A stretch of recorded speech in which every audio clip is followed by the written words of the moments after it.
अक्सर बच्चों का ये सवाल होता है, अक्सर ये प्रश्न पूछा जाता है, अगर भगवान ने दुनिया बनाई, क्योंकि आमतौर पर हम छोटे बच्चों को ऐसे ही आसान से जवाब देना चाहते हैं, तो मुझे लगता है बुद्धू है, ये तो न समझ जाएगा। लेकिन ये है कि बच्चे आपके भी बाप है, हाँ, तो इन्हें आप बेवकूफ न बनाया करो, क्योंकि किसी दिन या तो वो समझ जाएंगे किसी अपने स्रोत से, और या ये होगा कि वो मेरे जैसे व्यक्ति से पूछ लेंगे, और फिर उसका सही जवाब हम जब दे देंगे तो अपने माता पिता की तरफ कोई रिस्पेक्ट नहीं रह जाएगी कि ऐसे ही कुछ भी बोल देते हैं ये तो। So never give a wrong answer to your child. If you don't know then be humble enough to say I don't know what is the answer of this question. तो गुरुजी बनने की कोशिश ना किया करो कि हम दे ही लेंगे जवाब हर चीज का. अच्छा प्रखर, एक बात बताओ कि अगर कोई डांस करे, तुम डांस करते हो, नाचते हो? कभी कभी, कभी कभी, है ना? अच्छा, जब आप नाचते हो तो क्या नाच प्रखर से अलग है कि नाच और प्रखर एक ही हैं? अलग होते हैं. कोई ऑडियो वीडियो रिकॉर्ड कर ले तो वो एक अलग बात है, लेकिन आप किसी डांस करने वाले के अंदर से उसका डांस तो नहीं निकाल सकते हो. ऐसे ही कोई गाना गाता है अच्छा, तो गाना गाने वाला जब गाएगा तब हम सुन सकते हैं. हम कुछ ऐसा तो नहीं कर सकते ना कि उसका गाना जो कैपेबिलिटी जो उसका, वो हम उसको सिंगर को अलग अलग कर दे, वो हम नहीं कर सकते. बैठ जा बैठ जा. जैसे नाचने वाले से नृत्य अलग नहीं होता है, डांसर और डांस अलग नहीं होते, सिंगर और गाना अलग जैसे नहीं होते, ऐसे परमात्मा और संसार दो अलग नहीं है. कभी आपने देखा हो तो शिव जी की एक मूर्ति होती, नटराज. शिव नाच रहे हैं, उनके हाथ में डमरू भी है, वो डमरू साइन है म्यूजिक का, तो शिव म्यूजिक भी दे रहे हैं, कहो डमरू की थाप भी दे रहे हैं, और वो खुद नाच भी रहे हैं. तो उनका संगीत और उनका नृत्य उन्हीं का हिस्सा है ना. तो कहते हैं सारा संसार जो है ये एटम्स डांस कर रहे हैं. कोई भी वस्तु जो है किससे बनी है? लाइक इस शरीर में पृथ्वी है, जल है, अग्नि है, वायु है, आकाश है, 5 तत्वों से ये बनी. तो अगर हम जल को देखें तो जल में 2 एटम्स, हाइड्रोजन और ऑक्सीजन, राइट, 2 एटम्स होते. और ये सारा संसार एटम से है, और एटम कोई भी स्थिर नहीं होते. साइंस ये कहती है कि एटम हमेशा मूव करते रहते, और चूंकि वो इतनी तेजी से मूव कर रहे हैं कि इसलिए हमको चीजें ठहरी हुई दिखती हैं. बट एक्चुअली ये कुर्सी जिस एटम से बनी है, वो एटम बहुत स्पीड से घूम रहे हैं. जैसे आपके घर का सीलिंग फैन, उसमें पर तो 3 होते हैं, पर जब वो तेजी से घूम रहा होता है तो वो 3 नहीं लगते हैं, वो एक ही लगता है, जैसे कोई डिस्क हो पूरी. तो जो बहुत तेज गति से चीज चलती है, हमें वो भी ठहरी हुई दिखाई देती है. ऐसे ही संसार सारा एटम से बना, और एटम जिस ऊर्जा से बना वो ऊर्जा भी परमात्मा से है. अच्छा, जब हम परमात्मा कहते हैं तो उसका मतलब क्या होता है? अब मंदिर जाते हैं तो कहेगा मतलब राम जी है, कृष्ण जी है, लेकिन राम जी तो अभी हुए, और कृष्ण जी भी अभी अभी हुए, बहुत पहले तो नहीं हुए. कुछ 1000 साल पहले कृष्ण का अवतार हुआ, राम का अवतार हुआ. पर जब राम नहीं हुए थे तब कौन था? तो पहले हमें यह समझना होगा कि टेक्निकली, सिद्धांत में, प्रिंसिपल में हम परमात्मा कह किसको रहे. जैसे ये मिश्री कभी कभी मैं लेती हूँ, जब आजकल मिश्री वैसे नहीं लेती हूँ, कंठील लेती हूँ, पर फिर भी रखी रहती. ये मिश्री देखने में क्या रंग है इसका? सफेद, राइट, और ठोस है, हार्ड है ये, और जुबान पे रखेंगे तो ये मीठी है, राइट. तो प्रखर मिश्री की पहचान क्या हो गई? जो सफेद है, जो ठोस है और जो मीठी है। अच्छा, ऐसी ही शक्ल की एक और चीज होती है, मम्मी लोगों को पता होगी, जो रसोई में फिटकड़ी। अब फिटकड़ी सफेद है, फिटकड़ी ठोस है, पर फिटकड़ी मीठी नहीं है। तो फिटकड़ी मिश्री नहीं है और मिश्री फिटकड़ी नहीं है। तो इसे हम कहते हैं स्वरूप लक्षण।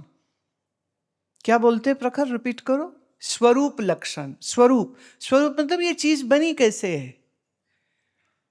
हमारे बचपन में जब तेरी उम्र की मैं थी, तो हमारे घर में एक निर्मले संत आते थे और वो पंजाबी में बोलते थे।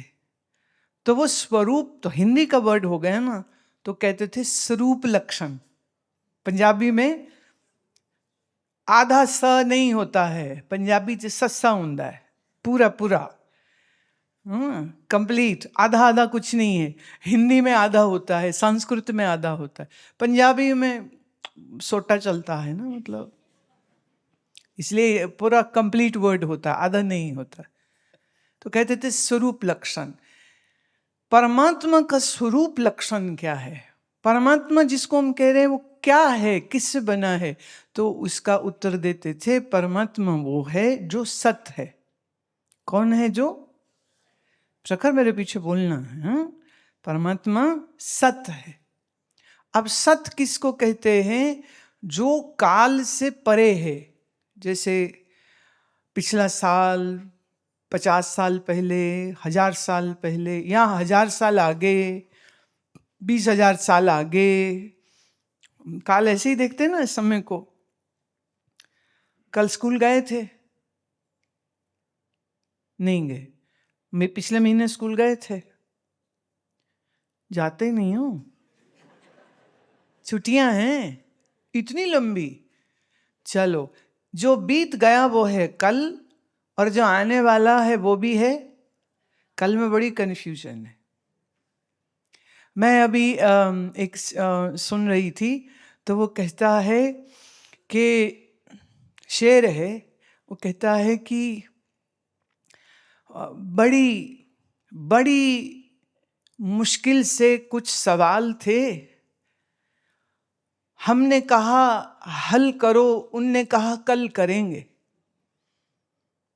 बड़े मुश्किल सवाल थे, हमने कहा हल करो, उनने कहा कल करेंगे। राह तकते तकते हम बुढ़ा गए, कल आया ही नहीं। क्योंकि रोज क्या आता है? आ जाता है, कल तो होता ही नहीं। कल तो हमारी कल्पना है।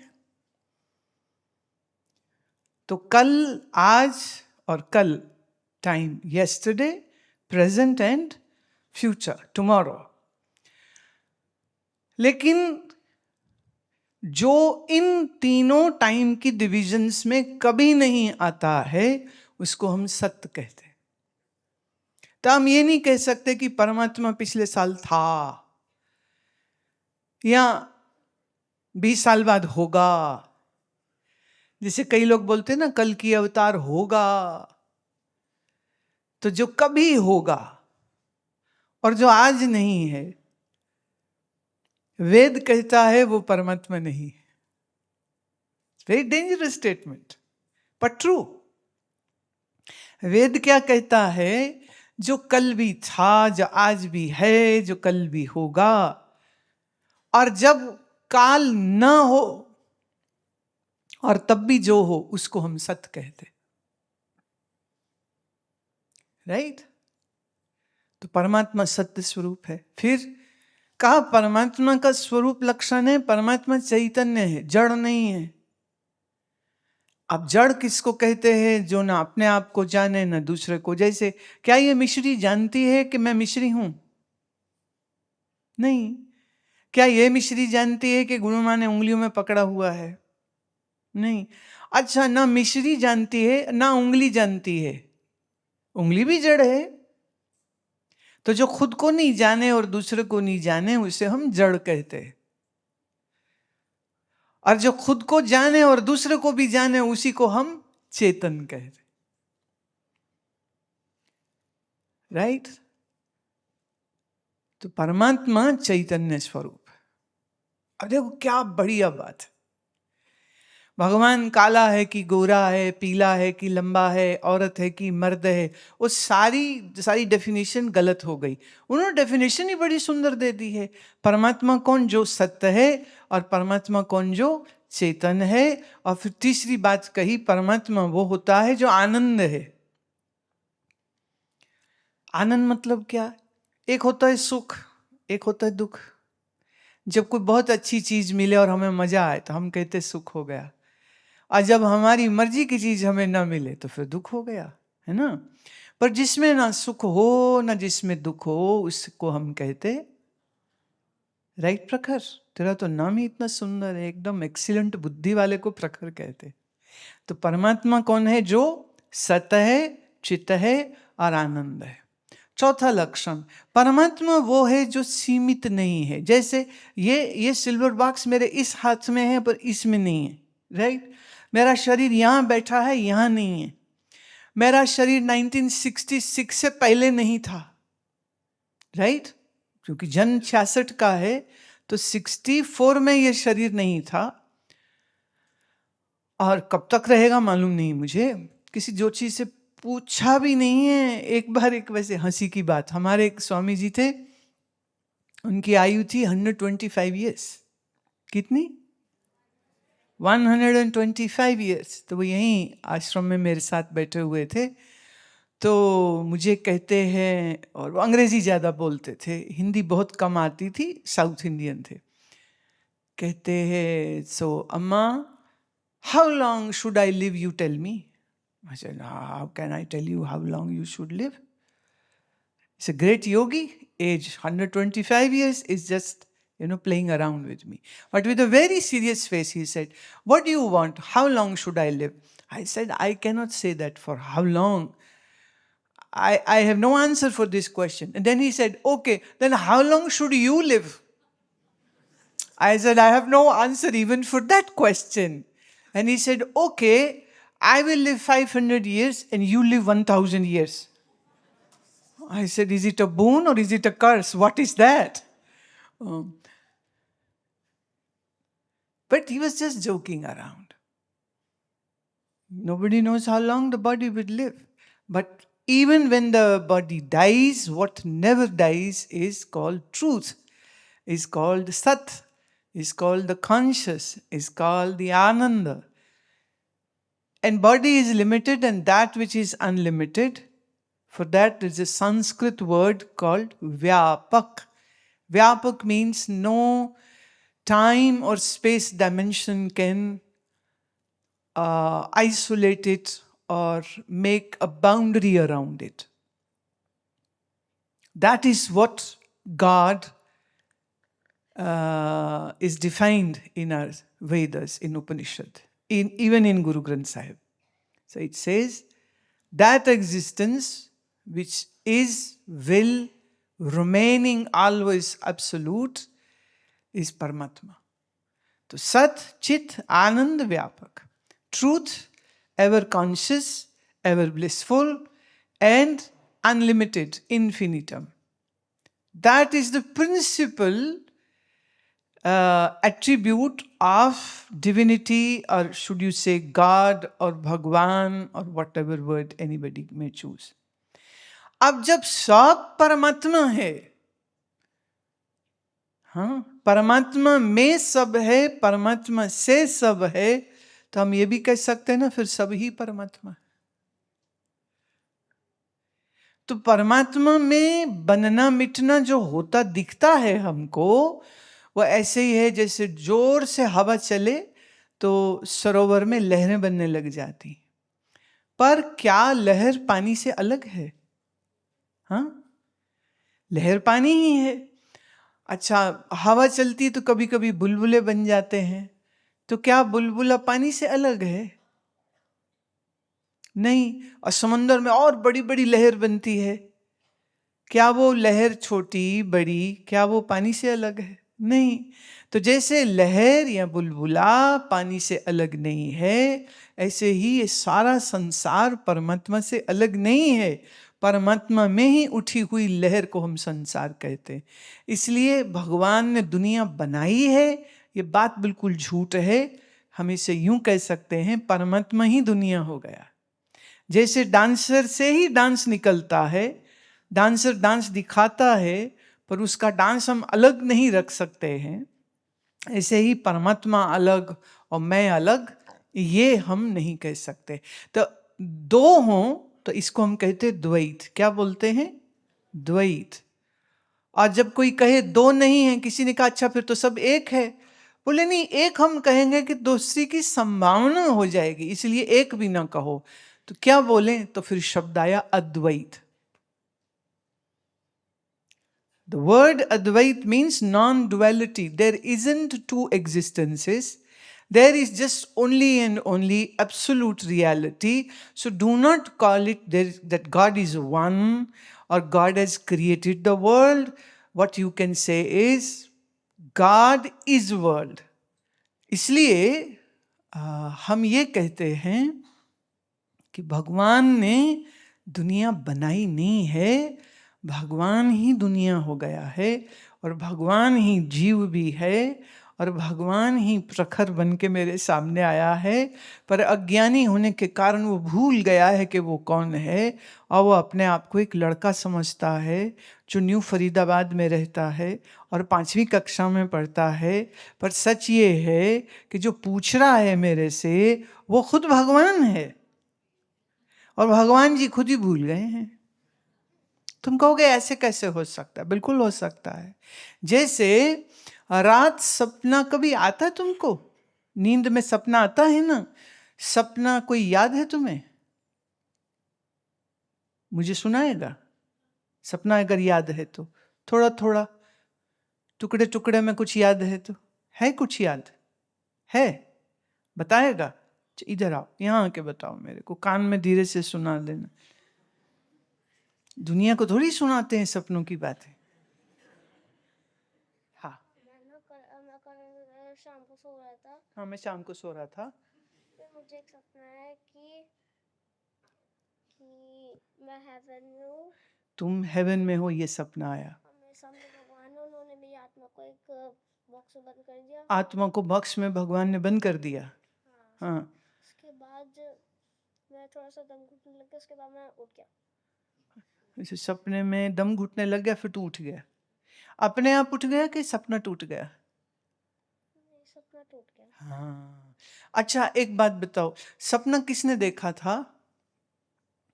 मैंने। हाँ। तो सपने में जो तुमने देखा वो तुम्हारे मन ने ही तो बनाया ना? तो सपने में भगवान किसने बनाया? तुमने। और जो सपने में खुद को देखा वो किसने बनाया? मन ने। और सपने में जो जार देखा जिसमें बंद कर दिया था, वो जार किसने भी बनाया? मन ने। और उसमें वो जो आत्मा बंद कर दी थी वो किसने बनाया? वो भी तुम्हारे मन ने। तो सारे सपने का भगवान कौन हुआ? तुम। मन तो तुम्हारा है ना? तो बोलो प्रखर भगवान की चल जाओ। तो दुनिया को किसने बनाया? किसी ने भी नहीं। जैसे तुमने सपना देखा, सपने में सब कुछ झूठ था पर तुम्हारे मन ने बनाया, ऐसे ही जिस बड़े मन या जिसे हम माया कह सकते हैं, वह परमात्मा की माया से ही ये सब संसार हमको बना हुआ दिखता है। अब देखो, इतने छोटे बच्चे को ये पता है कि हमारी एक आत्मा होती है, और उस आत्मा को जार में बंद कर दिया। अब हम आत्मा किसको कहते हैं ये इसको किसी ने बताया नहीं, पर उसने सुन रखा है कि कुछ आत्मा होती है जिसको इसके सपने में, प्रखर के सपने में भगवान ने डब्बे में बंद कर दी थी। पर जो डब्बे में बंद हो जाए वो आत्मा नहीं है। डब्बे में शरीर तो बंद हो सकता है, पर आत्मा कैसे? क्योंकि आत्मा का स्वरूप सच्चित आनंद है। तो आत्मा कहो परमात्मा कहो एक ही बात है। पर जिसे आप मैं कहते हो, जीव, इसको हम बोलते हैं जीव। प्रखर, अगर तुम शीशा देखते हो तो उसमें अपनी शक्ल दिखती है ना? वो सच्ची होती कि झूठी? सच्ची। शीशे में जो तुम्हारी शक्ल है वो सच्ची की झूठी? फिर सोचो। मिरर में तो झूठी दिख रही, रिफ्लेक्ट हो रही है, उसके लिए हम क्या बोलेंगे? शीशे में रिफ्लेक्ट हो रही है। अच्छा, शीशे में अगर तुम देखो अपने आप को, तो एक तो तुम हो प्रखर और एक वो जो शीशे में दिख रहे, तो फिर हम क्या कह सकते हैं कि दो प्रखर हो गए कि एक ही है? एक ही है ना। अच्छा, मान लो 1000 शीशे तुम्हारे सामने लगे हों, तो आपके 1000 रिफ्लेक्शन बन जाएंगे ना, तो आप 1000 हो गए कि एक ही रहे? अच्छा, एक शीशा क्रैक तो था, तो उसमें प्रखर क्रैक हो गया कि प्रखर की रिफ्लेक्शन क्रैक दिखेगी? प्रखर थोड़ी क्रैक हो गया। ऐसे ही एक ही परमात्मा अलग अलग करोड़ों करोड़ों ये जो मन है, ये मन हो गए शीशे। अब जैसा शीशा होगा वैसा रिफ्लेक्शन होगा। इसी रिफ्लेक्शन को हम जीव बोलते हैं। क्या बोलते हैं? जीव बोलते हैं। तो जिसका मन जैसा उसका जीव वैसा। तो कोई बुरा है तो वो बुरा है कि उसका मन बुरा? तो इसलिए मन में जो मैं बना, जो जीव हुआ, वो बुरा है। कोई बहुत राक्षसी है, कोई बहुत मारने पीटने वाला है, गाली गलौज करने को बिल्कुल राक्षस जैसा है, तो ये अलग अलग जो बन जाते हैं कि बनते हुए दिखते हैं। अच्छा, ये सबके लिए मैं कह रही हूं। मान लो हम यहां इस दीवार में बहुत बड़ा बड़ा शीशा लगा दें, वेरी बिग। उस शीशे में तुम सब बैठे हुए भी दिखोगे कि नहीं? राइट? तो मतलब अगर हॉल में इस समय 500 लोग बैठे हैं और शीशे में भी 500 लोग बैठे हैं, तो मैं अन्नपूर्णा में यह मैसेज दूं कि आज 1000 आदमी भोजन खाएगा। व्हाट? नो और यस? क्योंकि शीशे में रिफ्लेक्शन दिख रहा है, वो सच में थोड़ी हो गया वहां पर। राइट? समझ रहे हैं ना? प्रखर समझ रहा है। तो शीशे में जो रिफ्लेक्शन दिखती है वो सच नहीं है, बस दिखती है।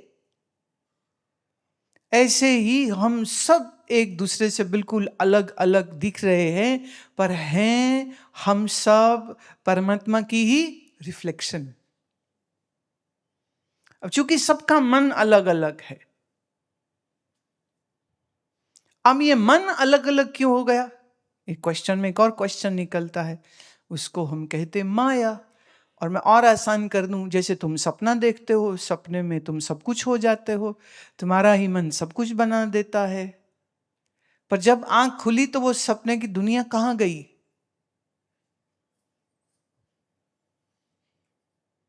एक छन्नू लाल ने सपना देखा, सपने में उसको भगवान मिले। भगवान कहते मैं तुमको 1,00,000 रुपया देता हूं, कितनी? करोड़ दो। भगवान ने कहा नहीं, 1,00,000 ही मिलेगा। वो कहता नहीं, करोड़ दो। भगवान ने कहा नहीं, 1,00,000 ही मिलेगा। उन्होंने कहा नहीं, करोड़ दो। 1,00,000 करोड़, 1,00,000 करोड़, 1,00,000 करोड़ करते करते नींद खुल गई। कितने मिले? तो छन्नू लाल ने वापिस आंख बंद कर ली, कहता 1,00,000 ही दे दो, 1,00,000 ही दे दो, 1,00,000 ही दे दो। पत्नी आई, कहती क्या बड़बड़ा रहे हो? कह रे कुछ ना पूछ, बड़ा नुकसान हो गया आज। बोले वो कैसे? बोले मिल रहा था 1,00,000, मैं जिद कर रहा था करोड़, और मेरी आंख खुल गई, मुई नींद खुल गई, अब वापस नींद आई नहीं रही है, और मैं कह रहा हूं दे दो दे दो दे दो। पत्नी कहती झापड़ खाएगा तू? सपने में ना 1,00,000 सच्चा ना करोड़ सच्चा, दोनों झूठ है। थैला उठा, जा बाजार से सब्जी लेके आ। बी रियलिस्टिक ना, सपने की दुनिया से बाहर निकलो। तो ज्ञानी यही कहता है, अज्ञान की वजह से हम इस संसार को, जो सपने से ज्यादा कुछ नहीं है, हम सच मान रहे हैं, इसलिए हम इसके पीछे भागे चले जा रहे हैं। तो मुझे जब 50, 60, 40, 70 साल के उम्र के स्त्री पुरुष मिलते हैं ना प्रखर, यही कहते हैं सास अच्छी नहीं मिली, घरवाला अच्छा नहीं मिला, बच्चे अच्छे नहीं थे, बिजनेस बड़ा खराब था। तो ये किसकी बात कर रहे हैं, सपने की कि सच की? पर सपना सच लग रहा है इसलिए वो बड़े दुखी होते, बड़े दुखी होते। जैसे तूने कहा ना तेरी आत्मा भगवान ने जार में बंद कर दी थी, तो छूटे कैसे उसमें से? नींद खुल गई। See how beautiful it is. A little small, this little child is able to understand the deepest concept of Vedanta. Because he knows he has dreamt, and he knows what he saw was a fiction created by the mind. And so it is now easy for me to make him understand that this whole world is a dream which we are seeing with the open eyes.